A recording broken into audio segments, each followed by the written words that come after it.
திருப்பத்தூர் தாவேகா MLA நாளை சட்டப்பேரவையில் நடைபெற இருக்கக்கூடிய நம்பிக்கை வாக்கெடுப்பில் வாக்களிப்பதற்கு தடை விதிக்கப்பட்டிருக்கிறது.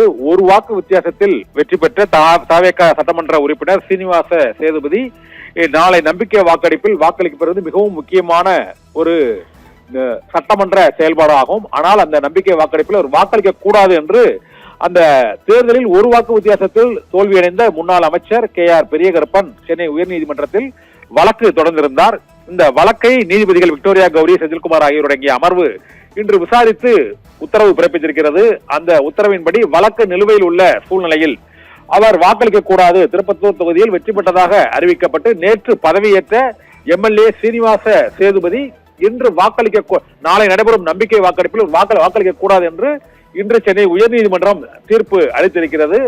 ஒரு வாக்கு வித்தியாசத்தில் வெற்றி பெற்றுள்ள சூழ்நிலையில் அந்த தபால் வாக்கு, திருப்பத்தூர் தொகுதியின் தபால் வாக்கு இங்கு சிவகங்கை மாவட்டத்தில் உள்ள திருப்பத்தூர் தொகுதியில் உள்ள தபால் வாக்கு அங்கு மாற்றப்பட்டதாக புகார் தெரிவிக்கப்பட்டது. இதனால் அந்த தபால் வாக்குகளை சோதனை செய்து உண்மையான வாக்கை அறிவிக்க வேண்டும், அதற்கான அதிகாரம் தேர்தல் ஆணையத்திற்கு மட்டுமே இருக்கிறது என்று KR பெரியகருப்பன் தரப்பில் வாதிடப்பட்டது. ஆனால் தேர்தல் ஆணையம் இந்த மனுவை தள்ளுபடி செய்ய வேண்டும் என்றும், ஒரு வாக்கு தபால் வாக்கா அல்லது மற்ற மின்னணு வாக்குப்பதிவு இயந்திரத்தில் பதிவான வாக்கா என்பது குறித்து முடிவு செய்யும் அதிகாரம் தேர்தல் ஆணையத்திற்கே உண்டு என்றும், நீதிமன்றம் இந்த வெற்றி செல்லுமா செல்லாதா என்பது குறித்தும் நம்பிக்கை வாக்கெடுப்பில் தடை விதிக்க வேண்டும் என்று கோரும் உத்தரவையும் ஏற்றுக்கொள்ளக் கூடாது என்று வாதிட்டது தேர்தல் ஆணையம். ஆனால் நீதிபதிகள் விக்டோரியா கௌரி மற்றும் செந்தில்குமார் ஆகியோர் அடங்கிய அமர்வு தாவேகா சட்டமன்ற உறுப்பினர், திருப்பத்தூர் தொகுதியின் ஒரு வாக்கு வித்தியாசத்தில் வெற்றி பெற்ற தாவேகா சட்டமன்ற உறுப்பினர் சீனிவாச சேதுபதி நாளை வாக்களிக்க கூடாது என்று நீதிமன்றம்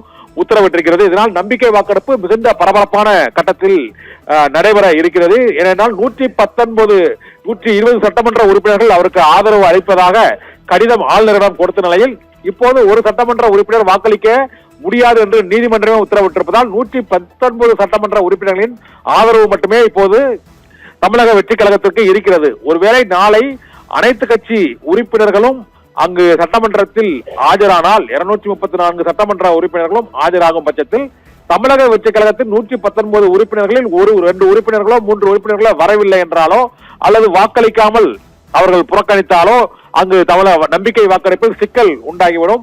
இருந்த போதிலும் இப்போது SP வேலுமணி பிரிவு மற்றும் அமமுக சட்டமன்ற உறுப்பினர் உள்ளிட்ட பலர் சட்டமன்றத்தில் இன்று ஆதரவாக பேசியுள்ள சூழ்நிலையில் நாளை சட்டப்பேரவையில் பிரசன்ட் ஆக இருக்கக்கூடிய சட்டப்பேரவை அமர்வில் கலந்து கொண்ட சட்டப்பேரவை உறுப்பினர்களில் அந்த அறுதி பெரும்பான்மைக்கான பாதி சட்டமன்ற உறுப்பினர்களின் ஆதரவு இருக்க வேண்டும். 234 சட்டமன்ற உறுப்பினர்கள் இருந்தால் அவர்களுக்கு 118 சட்டமன்ற உறுப்பினர்களின் வாக்குகள் தேவை. 234 ஒரு 4-5 உறுப்பினர்கள் வாக்களிக்கவில்லை, சட்டப்பேரவைக்கு வரவில்லை என்றால் 230, 225 ஆகியவை மட்டுமே அங்கு அந்த ஆகிய உறுப்பினர்களில் பாதி சட்டமன்ற உறுப்பினர்கள் மட்டுமே வாக்களித்தால் போதும். இதனால் அறுதி பெரும்பான்மையை நாளை பெறுவதில் ஒரு புதிய பரபரப்பு ஏற்பட்டிருக்கிறது. தமிழக வெற்றி கழகத்தின் ஒரு சட்டமன்ற உறுப்பினர் ஒரு வாக்கில் வெற்றி பெற்ற திருப்பத்தூர் தொகுதி சட்டமன்ற உறுப்பினர் சீனிவாச சேதுபதி வாக்களிக்க முடியாது என்ற வாக்களிக்க தடை விதித்து உயர்நீதிமன்றம் உத்தரவு பிறப்பித்திருப்பதால் நாளை நடைபெறக்கூடிய நம்பிக்கை வாக்கெடுப்பில் அரசுக்கு ஆதரவாக வாக்களிப்பவர்கள் யார் மற்றும் எத்தனை சட்டமன்ற உறுப்பினர்கள் நம்பிக்கை வாக்கெடுப்பில் இந்த அரசு வெற்றி பெறுமா என்ற பரபரப்பு மேலும் அதிகரித்திருக்கிறது. ஓவியா.